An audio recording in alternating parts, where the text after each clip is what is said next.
Good morning students. या अगोदरच्या लेक्चरमध्ये आपण first law of thermodynamics for various processes पाहिलं होतं. Now we are going to learn enthalpy, that is it is denoted by capital H. So what is the enthalpy of a system? Okay, तर या अगोदर आपण पाहिलेलं आहे कुठलीही system घेतली आपण तर त्या सिस्टमला डेफिनेट अशी इंटरनल एनर्जी असते. What is U? It is the internal energy of a system. कुठल्या एनर्जीला डेफिनेटली, कुठल्याही सिस्टमला डेफिनेटली काय असते? इंटरनल एनर्जी असते. Okay, so the enthalpy of a system is defined as the sum of the internal energy of a system and the energy that arises due to its pressure and volume, that is kV वर्ग म्हणतो आपण. Okay, परत ध्यानात ठेवा कुठल्याही सिस्टमला definitely काय असते? इंटरनल एनर्जी जी आपण युनिट डिनोट करतो. ओके, आणि त्याचसोबत कुठल्याही सिस्टमला आपल्याला माहिती आहे की त्या सिस्टमला त्याचं प्रेशर आणि व्हॉल्यूम या दोन्हीमुळे प्रेशर व्हॉल्यूम वर्क पाहिलेलं आहे आपण. प्रेशर व्हॉल्यूम वर्क, प्रेशर आणि व्हॉल्यूम चेंज झाले की वर्क काय होतं? चेंज होतं. ओके, तर प्रेशर व्हॉल्यूममुळे जी एनर्जी अराइज होते that is pressure volume work energy. तर कुठल्याही सिस्टमची इंटरनल एनर्जी आणि प्रेशर व्हॉल्यूम वर्क या दोन्ही एनर्जीचं समेशन म्हणजे असते एन्थाल्पी, दॅट इज H. तर परत ध्यानात ठेवा what is enthalpy? Enthalpy of a system is defined as the sum of the internal energy of a system and the energy equivalent to pressure volume work. परत ध्यानात ठेवा. The enthalpy of a system is defined as the internal energy of a system and the energy that arises due to pressure and volume, किंवा त्यालाच आपण म्हणतो the energy equivalent to pressure volume work. Okay, परत ध्यानात ठेवा what is enthalpy. Enthalpy of a system is defined as the sum of the internal energy of a system and the energy which is equivalent to pressure volume work. Okay, तर pressure volume work energy आणि internal energy या दोन्हीचं summation म्हणजे सिस्टमची काय असते? Enthalpy असते. Okay, आणि enthalpy is denoted by capital H. परत ध्यानात ठेवा enthalpy is also a state function. आपण अगोदर डिस्कस केलेलं डिटेलमध्ये स्टेट फंक्शन आणि पाथ फंक्शन, त्यापैकी एन्थाल्पी सुद्धा काय स्टेट फंक्शन आहे. मग कुठल्याही स्टेट फंक्शन मधला change that is delta H, change in enthalpy.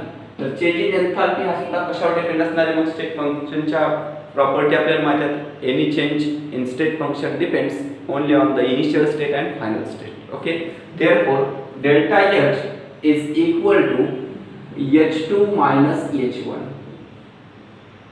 Delta H म्हणजे काय असणार आहे? चेंज इन इंटरनल एनर्जी, आणि किती असणार आहे? तर H2 minus H1. मग आता ध्यानात ठेवा H1 म्हणजे काय? The enthalpy of a system at initial state, आणि H2 काय? The enthalpy of a system at final state. Okay, so change in enthalpy that is delta H is equal to H2 minus H1, where H1 and H2 are the enthalpies of a system at initial state and final state respectively. Okay, आता पहा जर आपण H1 आणि H2 या दोन्हीच्या value या equation नुसार find केल्या तर आपण लिहू शकतो therefore H1 is equal to U1 plus P1 into V1. आपण सगळ्या व्हॅल्यू इंटरनल एनर्जी, प्रेशर आणि व्हॉल्यूम सगळे इनिशियल स्टेटचे घेतले तर मग आपल्याला एन्थाल्पी सुद्धा कुठली भेटेल? इनिशियल स्टेटची. therefore H1 is equal to U1 plus P1 into V1 and त्याचसोबत H2 is equal to U2 plus P2 into V2. H2 ची व्हॅल्यू जर काढली आपण, H2 म्हणजे काय? Enthalpy of system at final state. मग H2 is equal to काय असेल? U2 plus P2 into V2. U2 म्हणजे internal energy of the system at final state, P2 म्हणजे pressure of the system at final state, आणि V2 म्हणजे volume of the system at final state. म्हणजे सगळं internal energy, pressure आणि volume सगळं final स्टेटच्या value घेतल्यावर कोणती एन्थाल्पी भेटेल? फायनल स्टेटची. ओके, आता ध्यानात ठेवा H1 आणि H2 या दोन्ही व्हॅल्यू या इक्वेशन मध्ये डेल्टा H च्या इक्वेशन मध्ये आपण पुट केल्या. देयरफॉर परत पहा delta H is equal to okay H2 ची व्हॅल्यू काय आपल्याकडे what is H2 U2 plus P2 into V2 put केली आपण U2 plus P2 into V2 एवढी व्हॅल्यू कशाची आहे U2 plus P2 into V2 it is H2 ची value put केली आहे ओके आता ध्यानात ठेवा साइन काय इथं minus okay H1 minus H1 तर H1 ची व्हॅल्यू काय आपल्याकडे U1 plus P1 into V1 okay घेतला आपण U1 plus P1 into V1 म्हणजे एवढी भाग U1 plus P1 into V1 एवढी व्हॅल्यू कशाची आहे H1 ची आणि U2 plus P2 into V2 कशी व्हॅल्यू आहे H2 ची म्हणजे आपण काय केलं H2 minus H1 that is this gas delta H okay आता पहा मॅथेमॅटिकली लाईक टर्म्स जे आहेत ते आपण सिमिलर टर्म जे आहेत त्या क्लोज घेतो therefore we can write delta H is equal to U2 minus U1 आपण लाईक टर्म्स क्लोज केल्या U2 minus U1 ओके अजून काय P2 into V2 इथे काय P1 into V1 okay as it is घेतला आपण plus in bracket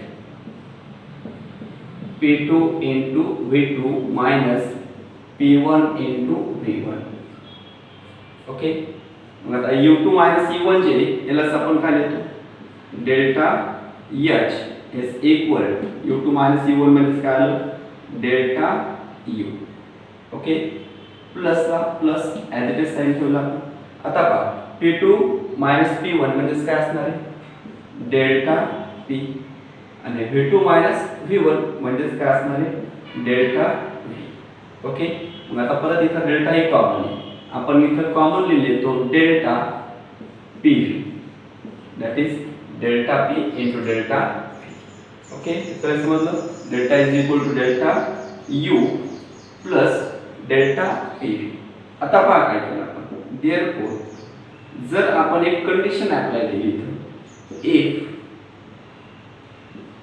P1 is equal to P2 P1 आणि P2 दोन्ही सेम असतील what is P1 pressure of the system at initial state what is P2 pressure of the system at final state जर दोन्ही pressure काय असतील same असतील and which is equal to आपण त्याला P कन्सिडर केलं ओके म्हणजे इनिशियल स्टेटचं प्रेशर आणि फायनल स्टेटचं प्रेशर दोन्ही काय आहेत सेम आहेत आपण त्याला किती कन्सिडर केलं P एवढं कन्सिडर केलं ओके तर मग आता पहा या इक्वेशनला आपण प्रेशर चेंज होणार आहे का डेल्टा P म्हणजे काय असणार चेंज इन प्रेशर तर प्रेशर चेंज होणार नाही फक्त चेंज काय होईल याच्यामध्ये व्हॉल्यूम प्रेशर जर काय असेल कॉन्स्टंट फक्त काय चेंज होईल मग व्हॉल्यूम याच इक्वेशनला आपण लिहितो delta H is equal to delta U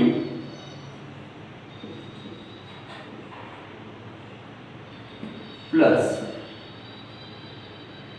P into delta V काय केलं आपण प्रेशर ॲझ्युम केलं की प्रेशर हे कॉन्स्टंट आहे P1 is equal to P2 आणि किती येते प्रेशर तर ते P एवढे मग delta P change pressure change होतच नसतं तर चेंज काय होणार फक्त व्हॉल्यूम मग आपण काय केलं तर P into delta V that is delta V म्हणजे काय change in volume okay so हे इक्वेशन ध्यानात ठेवा या इक्वेशनचा यूज आपल्याला प्रॉब्लेम सॉल्व करताना न्यूमेरिकल्स मध्ये करायचा इम्पॉर्टंट आहे परत त्याच्यानंतर दुसरे इक्वेशन येणार आहेत काही त्यामध्ये या इक्वेशनचा आपल्याला यूज करायचा परत पहा आपण काय केलेलं आहे what is enthalpy enthalpy of a system is defined as the sum of the internal energy of a system and the energy equivalent to pressure volume work that is PV work okay नंतर enthalpy हे सुद्धा काय state function आहे मग कुठल्या state फंक्शनची value ही फक्त कशावर डिपेंड असते